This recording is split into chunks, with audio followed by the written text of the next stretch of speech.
The 3rd of January, 2022. To the Auxiliary Board members throughout the world. Dearly loved friends. 8.1. On this day that we had awaited with so much anticipation to welcome you all in the Holy Land for a joint conference with the members of the Continental Boards of Counselors, we feel moved to write to you and express our sadness that, owing to world conditions, this longed-for gathering could not take place. The sentiments that we had hoped to express to you in person must now be conveyed from afar. But distance does not diminish the intensity of the love we have for each one of you. 8.2. It is 100 years to the day since the first public reading of the Will and Testament of Abdul-Baha. In that precious document, he set out the obligations of the hands of the cause of God, for whose support the auxiliary boards for propagation and protection were originally created. Abdul-Baha summoned the hands of the cause to diffuse the divine fragrances, to edify the souls of men, to promote learning, to improve the character of all men, and to be, at all times and under all conditions, sanctified and detached from earthly things.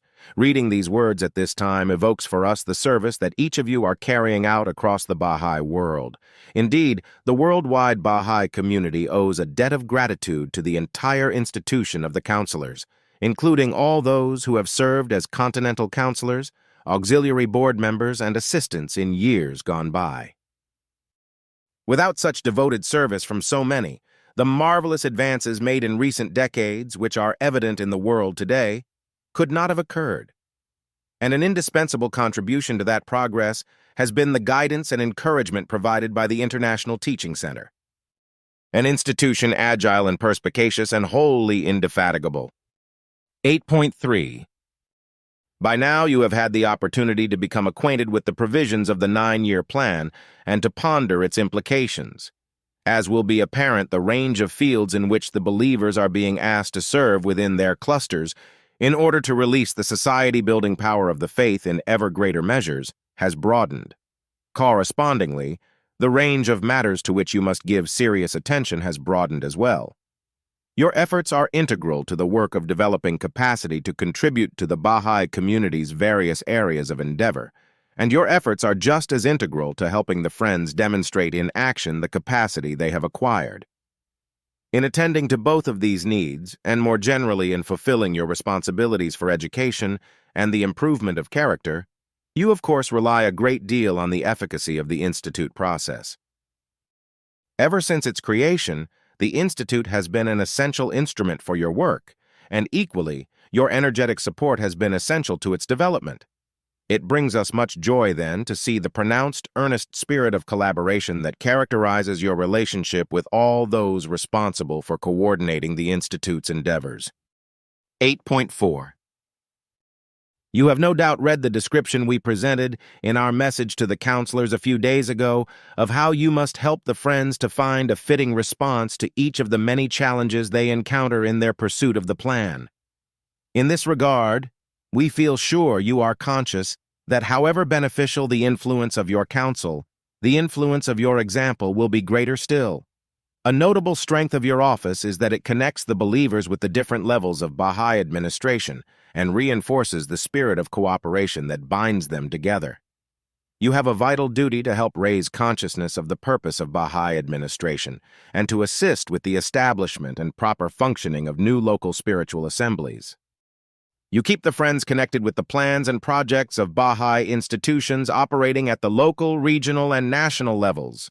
Ultimately, you strengthen the connection between the Friends and the Universal House of Justice by encouraging and leading the study of messages as they emerge. The believers look to you for a sound understanding of the plan and for a courageous example of how to put its provisions into effect, especially in teaching the faith. Your strong familiarity with the reality of circumstances in various clusters, combined with your thorough grasp of what is required for the cause to advance, puts you in an ideal position to make thoughtful, creative, and timely contributions to consultations about how to release the society-building power of the faith in every setting. 8.5. In addition to the foregoing, we wish to draw attention to your special role in encouraging the youth. So many youth who are now winning victories for the cause were inspired by an auxiliary board member or assistant whose enthusiastic support and spirit of devotion taught them to rely on the power of divine confirmations and boldly enter the arena of service.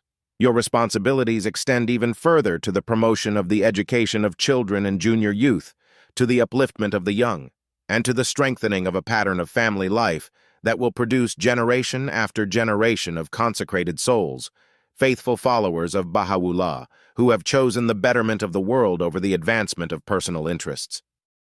The youth who, in the final year of the 9-year plan, will be carrying out acts of service to ensure its ultimate success are in many cases the children who today need to be nurtured in their love of the Blessed Beauty and their understanding of his mission. 8.6 Beloved friends, in your moments of prayer, be assured that all your entreaties to Baha'u'llah are accompanied by our own supplications in the holy shrines on your behalf. May your movement and your stillness be guided by the gentle winds of his will, and may he bestow upon you the enduring bounty of being enabled to serve him in accordance with his wish. The Universal House of Justice.